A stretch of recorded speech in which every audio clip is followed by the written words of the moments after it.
hydraulic directional control valves.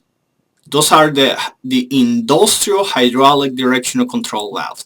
These valves are very standard. However, they do have a lot of, how should I say, a lot of combinations, a lot of forms on how you can build it, configurations on how you can build it. They can be 2-position, 3-position, they can be a spring return, they can be detent, they can be different electrical signals that they require for the shifting. So there's a lot of combinations that you can do with them. However, a lot of them are very standard. The mounting of them, they can be DO3, DO5, DO8.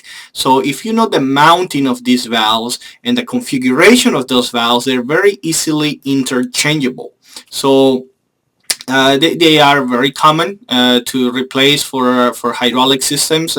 They replace the coils, they replace the valves, and you need them for new system. You know, it takes the oil from the pump and the direction, the flow, either to extend a cylinder, to retract a cylinder, to advance a motor, to move the hydraulic motor in one direction or another. So that is the name directional control valves. So if you have any of these valves, if you need any of these valves, either for a new project or replacement for your current system, just give us a call, let us know, and we'll be glad to take a look at it, get the information, and interchange those valves for you and offer you new ones. So any questions, just give me a call, and thank you much for your attention. Thank you. Bye-bye.